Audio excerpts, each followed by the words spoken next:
আসসালামু আলাইকুম ওয়া রাহমাতুল্লাহি ওয়া বারাকাতুহু। দীর্ঘ লম্বা টাইম আপনারা বসে বসে কোরআন হাদিসের আলোচনা শুনছেন। আপনারা অত্যন্ত ভাগ্যবান, আমাদের চাইতে বেশি, অনেক দামি। আল্লাহ পাক আপনাদের সকলকে জান্নাতি মেহমান বানিয়ে নিক। জোরে বলেন আমিন। আমার ভাই ইসমাইল ইব্রাহিম, মুফতি ইসমাইল ইব্রাহিম সাহেব বাম পাশে বসে আছেন। আমাদের বাংলার গৌরব মুফতি গাজী আল মাহমুদ সাহেব, আমাদের গাজীপুরের গৌরব, সারা বাংলার গৌরব, অসংখ্য মাদ্রাসার মুহতামিম প্রতিষ্ঠাতা পরিচালক। আল্লাহ পাক গাজী আল মাহমুদ ভাইয়ের হায়াতের মধ্যে, রিজিকের মধ্যে পরিপূর্ণ বরকত দান করুক এবং আমার ভাই ইসমাইল ইব্রাহিম, মুফতি ইসমাইল ইব্রাহিম সাহেব, ওনার হায়াতে রিজিক বরকত দান করুক। এই মাদ্রাসাকে আল্লাহ পাক কিয়ামত পর্যন্ত কবুল করুক।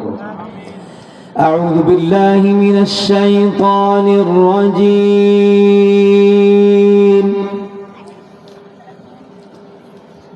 বিসমিল্লাহির রাহমানির রাহিম।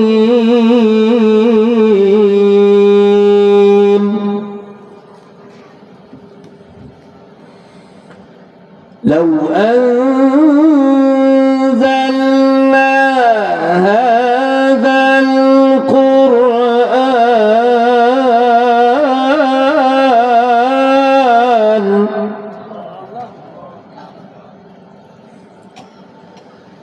لو أنزلنا هذا القرآن على جبل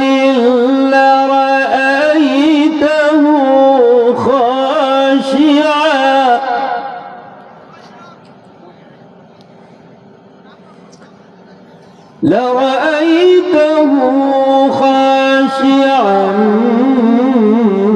متصدعا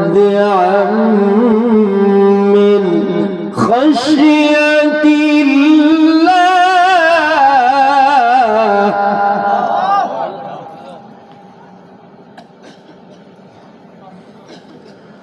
وتلك الأمثال نضربها للناس لعلهم يتفكرون.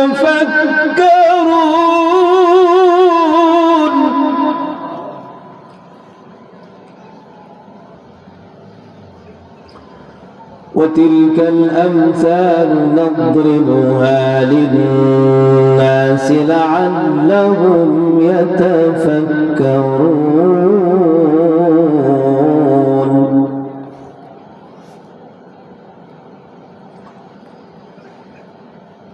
যে কোরআনের মাদ্রাসা আপনারা মাহফিলের মধ্যে বসছেন, এই কোরআন কত দামি, কত ওজন, সে সম্পর্কে কোরআন হাদিস থেকে আলোচনা করতে গেলে অনেক সময় দরকার। আমি শুধু 5 মিনিট, বেশি না 5 মিনিট, কোরআনকে আল্লাহ পাক জাবালের মধ্যে দিতে চাইছিল, জমিনের মধ্যে তারা নিষেধ করেছে, এর ওজন তারা বহন করতে পারবে না। কারণ কোরআন অনেক ওজনওয়ালা, অনেক দামি। এই কোরআন যারা পড়ে তারা দামি, এই কোরআন যারা পড়ায় তারা দামি, এই কোরআনকে যারা মোহাব্বত করে তারাও দামি, এই কোরআন ওয়ালাদেরকে যারা ভালোবাসে তারাও দামি, এই কোরআন যারা পড়ে তাদেরকে যারা সহযোগিতা করে তারাও দামি। এই কোরআন যেই জমিনে পড়ে সেই জমিন দামি, এই কোরআন যেই কার্পেটের উপরে বসে পড়ে সেই কার্পেট দামি, এই কোরআন যেই লাকড়ির রেহারের মধ্যে, প্লাস্টিকের রেহার মধ্যে যেটার মধ্যে নেয় সেটাও দামি হয়ে যায়। এই কোরআন যার সাথে সংস্পর্শ হয় সে দামি হয়ে যায়। আর এই কোরআন এমন দামি কোরআন, এই কোরআন দামি হওয়ার কারণে বাংলাদেশে লক্ষ লক্ষ হাফেজে কোরআন হয়েছে এই শুধু মাদ্রাসাগুলোর মেহনতের কারণে। আমাদের আমাদের বাংলাদেশে এত হাফেজ কোরআন, আর বাংলাদেশের হাফেজের কোরআনদেরকে নিয়ে আরব দেশের লোকেরা গর্বিত, অহংকার হয়। আমাদের মতো ছোট্ট ছোট্ট মানুষ যখন নামাজ পড়াই, কোরআন তেলাওয়াত করি, নামাজের ভিতরে যখন কোরআন তেলাওয়াত হয়, পিছন থেকে আরবিরা কান্নাকাটি করে। যখন জাহান্নামের আয়াত রমজান মাসে তেলাওয়াত হয়, সুম্মা ইন্নাকুম আইয়ুহাদ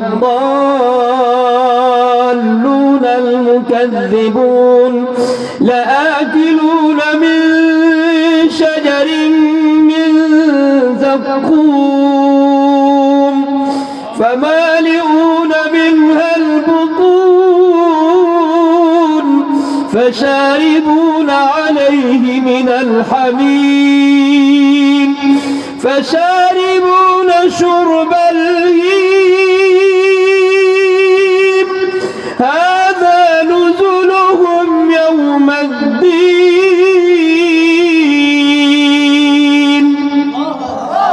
এভাবে যখন কোরআন তেলাওয়াত করোই, পিছন থেকে আরবিরা চিৎকার করে কান্নাকাটি করে।